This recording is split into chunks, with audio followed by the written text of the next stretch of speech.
people of the internets. Erica. Me. That's me. I have something to tell you. Yes, please. Today we're talking about vulnerability. And that's hard. Oh, my heart is beating fast. I know. It's hard to talk about vulnerability. Or hard to be vulnerable. It's just hard. Life is hard. Life is vulnerable. We're fragile beings. Yes. So, we decided that this week would be a perfect week to talk about vulnerability.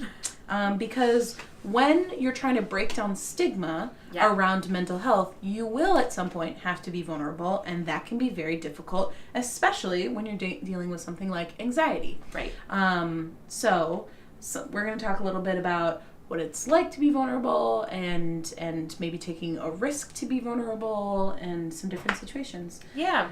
So, for me, vulnerability is a little bit more natural for me. I really have a passion for connecting with people. I love talking with people. I get energy from people. So having intense conversations are actually energizing for me. So this isn't, I don't have that fear of vulnerability, but I do have a lot of people in my life who are like, oh no, like, why are we talking about this? Whoa, that's really deep. Why do you want to go there? Or like, I'd rather just, ignore that and talk about it another time. Which is a lot to carry for yourself. Yes, it's a lot to carry. And so sometimes I kind of push people a little bit to be like, but I think it is something we need to talk about or something. Mm-hmm. I want you to know how I feel, that kind of deal.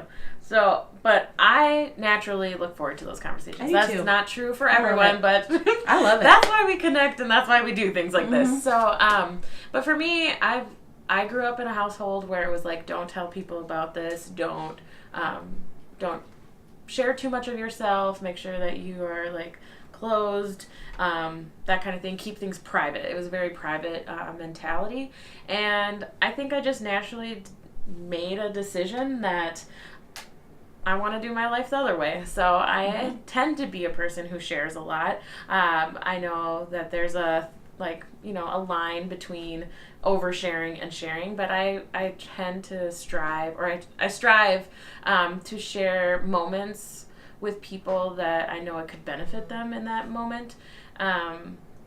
So like with my student workers that I am with, I really try to meet them where they're at and try to be that person that I wish I had when I was their age, because I don't want life to overwhelm them and shock them and kind of have the feelings that I had when I was younger. Like, why didn't anybody tell me this? Or so many times we've both said, like, how come people don't talk about this? Whether it's stuff with like after college life and the kind of depression after college that we both went through, or even like when postpartum after I had my son, dealing with like breastfeeding, that was so hard for me. And I was like, why isn't anybody talking about this? Like, where is everyone? I cannot be the only one. And slowly, one-on-one, people would come to me and they're like, oh yeah, like I also had that. And it's like, why can't we build more conversation? But I know it doesn't come naturally. Well, you had to like a lot of times you had to start the conversation. Right. It wasn't like something that people were just like jumping into and talking about. Right.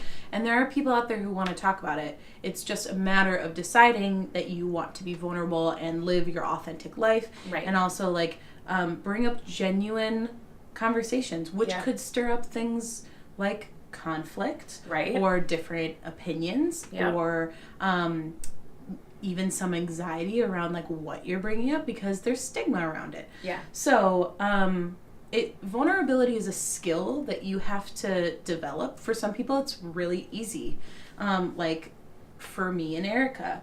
For other people, it is a skill that you have to build, but it's so worth it. It's so worth it. It's so worth it because you just get to connect with people on a much deeper level, and that only comes when you decide to be vulnerable with other people. Yeah.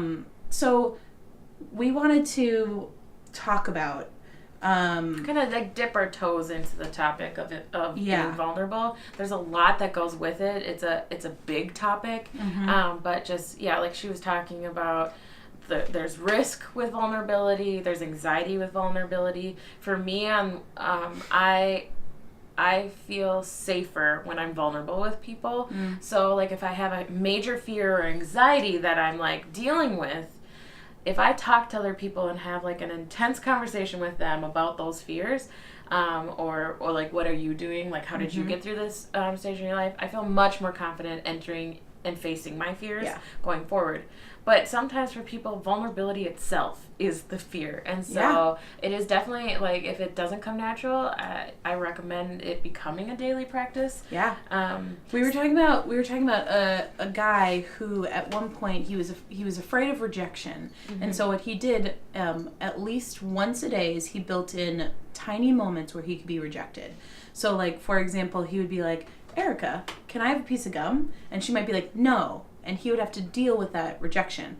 So over time, it got easier and easier. And that's something that you could do with vulnerability. Right. We don't suggest doing it with, like, random people in the street unless that's, like, feels good for you. Right. But, like, if you want to ask, like, a best friend or a parent or whatever, and give a tiny moment of being vulnerable to see how it's received and to get comfortable with it, that might be a really good way for you. Yeah. But we were talking about how there is risk in being vulnerable, and how that risk might feel really scary, but actually it's an opportunity for you to grow and to develop, and for you to like claim your story for what it is. And also, like, when you name something that's vulnerable, you are automatically fighting a fear that's in your life. And when you name fears, it takes the power away from the fear. So we were just talking about how, like, there's so much around vulnerability, and if people embraced vulnerability, we could have real, authentic, everyday conversations that could strip stigma, especially around mental health, but around a lot of areas of our lives. Right. And actually empower us to build that skill, and also to build up the relationships that we have around us. Yeah. So, one author that, if you know me, you already know that I am obsessed with her. When I read her work, it's like my mind is blown, and I have to read it again because I'm like, I want more. I want it all. So, I highly recommend, if you're scared of vulnerability, or you're intrigued by it, or wherever, a good start, and she's very approachable in the way she writes, is Brene Brown. I started with Daring Greatly, which is excellent. Then she's written several books, but Daring Greatly is a good one. And then Rising Strong was the one that was like, whoa, like, after rejection, after failure, how do you rise up again? And then, I'm getting chills again thinking about it. And then her most recent one is Braving the Wilderness, and how to stand alone once you're vulnerable and stay true to who you are and what you believe. So anyways, check out Brene Brown. I'll put some links below. You can see her on TED Talks and stuff like that. Yeah, there's tons of TED Talks. She's really well known. Yeah, and her audiobooks, audiobook versions of these are also read by her, narrated by her, and so they're really, really amazing. She's a class act, that lady. Anyways, I'm a big fan. Big fan. But it's a really good place for you to start, exploring that skill, if that's something that you need to do. And also, like, in a private sphere. So, like, if you're not ready to try vulnerable things in a public sphere, try it in a private sphere. Which is in the comfort of your home, and reading books, and maybe, like, chatting about it. And that's what vulnerability can do. Like, it's amazing. It opens doors. It helps you grow. It is a risk, but it's a risk that has a big payoff. Yes. So, like, when we're talking about risk and the payoff, like, really, this is a moment for you to claim things that are hard for you, and also to, like, develop and move past them. So we highly recommend those things. Also, like, give vulnerability a shot. It's hard. Also, like, it's beautiful. And beautiful. And doesn't mean I don't get sweaty when I'm being vulnerable and nervous. Still get sweaty. But I love it. It's so good. So we're excited for you. Try being vulnerable. Try being vulnerable about your mental health. And let's continue the conversation. And end the stigma. Bye. Bye.